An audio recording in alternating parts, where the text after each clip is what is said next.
Hello everyone, and welcome back to GTA Online with me, Longclaw Valerian Steel, where we always deliver.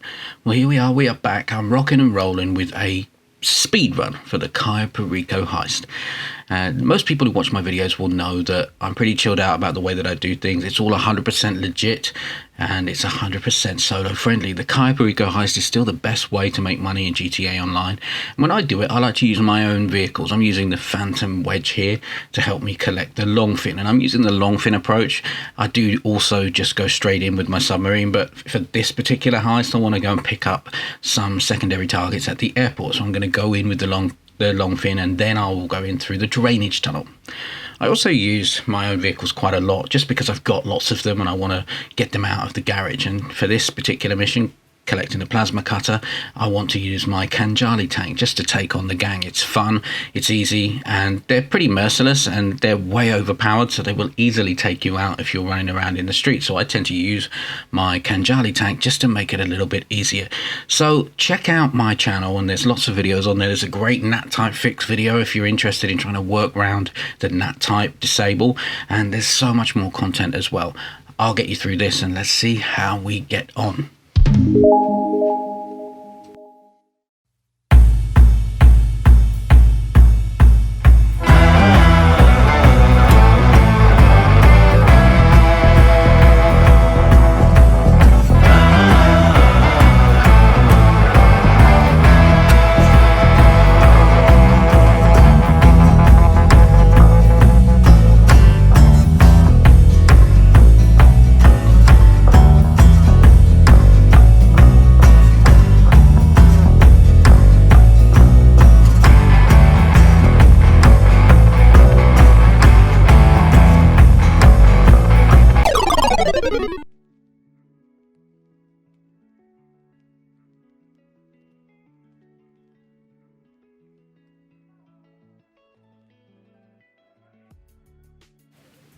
So we got our approach vehicle and we've got our plasma cutter. Now we need to collect the fingerprint clone.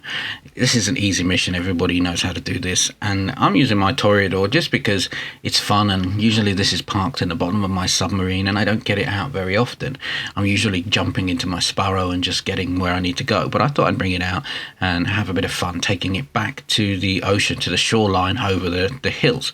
And that's part of GTA, right? The vehicles are a bigger part of it as anything, and I think that as we get more experience with GTA, people tend to leave their vehicles lying around in their garages, and it makes you wonder why you have them all. So I tend to bring them out just to have a bit of fun. So I'm hoping, fingers crossed, right, the new DLC, which is going to be coming very soon. I think we can expect that probably some point in the next 4 weeks. We're going to start to see some more vehicles, and I really hope so. So now we've got 3 of our 4 missions complete, and now we need to go and collect the cutting torch. And I always get the torch just because I make sure that I'm only entering the island via the drainage tunnel. There are other ways to do it covertly. You can use the guard van and get the uniforms, but unless I stumble across those during my scope out, I'm just usually going to go in through the drainage tunnel. And you can use the long fin approach and then the drainage tunnel, and I use that and it makes it very quick. So we're bang on time here. Usually takes me between 30-35 minutes, sometimes 40 minutes, depending if something goes wrong, to complete all of the setups, because of course you're only doing 3 or 4 of the equipment setups, and then of course just getting your weapons and of course the approach vehicle and the scope out itself. So really it's easily doable in 1 hour. Using the right vehicles that allow you to get away, knowing what's coming when you parachute to the ground, for example here, knowing that you're going to need an air vehicle, that you're going to be able to get away quickly before the guards get you and get you quickly. You need to have the right vehicle with you, and I think that to do it in an hour or just over an hour, you're going to need to invest in some of the vehicles. So if you're trying to do the heists setups and you haven't yet purchased your Sparrow, it might be a bit harder for you, so bear that in mind, and then bear in mind that I've got most of these vehicles already in my inventory. So here we go. Heist is done. I've got about 15 minutes left to nail this, and everyone knows that it's easy to do a heist in 15 minutes, even if you make a few mistakes, and I usually do when I'm making my videos. I'm waiting here because I'm going to take out the guy as he walks past, and then I'm going to take out the lights.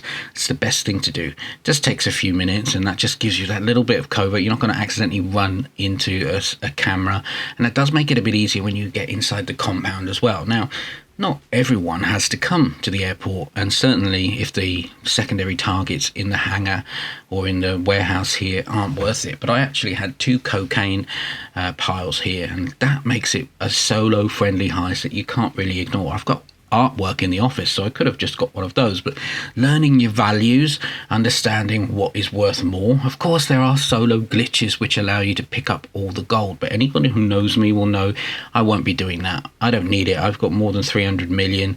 I don't need that much money. I can't really spend it anyway, so what's the point? I don't need gold back to back, and I don't need to do the replay glitch either. I'm going to make about 1.5 million in an hour doing this heist by myself, and I'm not breaking any rules. So picked up the cocaine, my bag's full. I need to be careful because inevitably, if a guard if you do attract guard attention inside the compound and they start shooting you, you lose 100 grand very quickly. But you can always pick up a bit more from the safe. The drainage tunnel is, again, the best way to get into the compound. Why would you choose any other entrance? I don't know. I mean, it allows you to walk in undetected.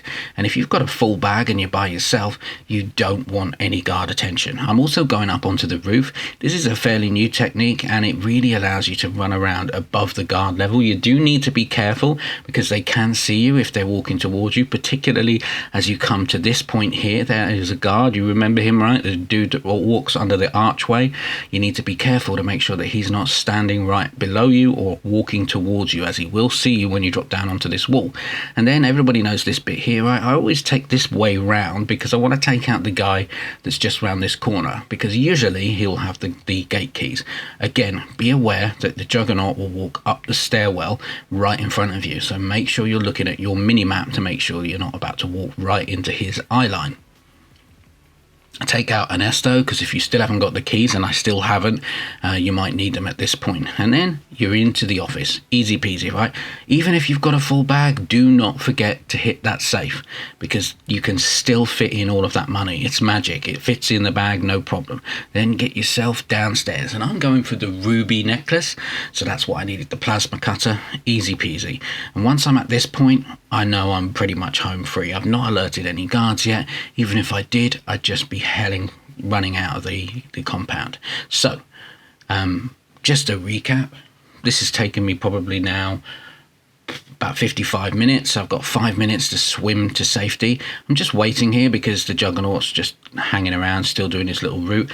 And I'm not killing, you may notice I'm not killing the guards unnecessarily. I'll only kill the ones that are in my path, the ones that I know I have to walk past, such as this guy, and then I'll leave the rest because I'm only interested in getting in and out and undetected. So here we go. So I hope everyone's still enjoying the Cayo Perico Heist.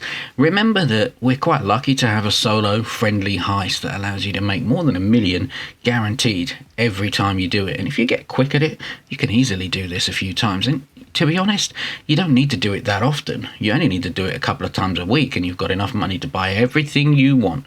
You need a new car? Run the heist. Easy peasy. Thanks for watching. I'll be back with another video very soon.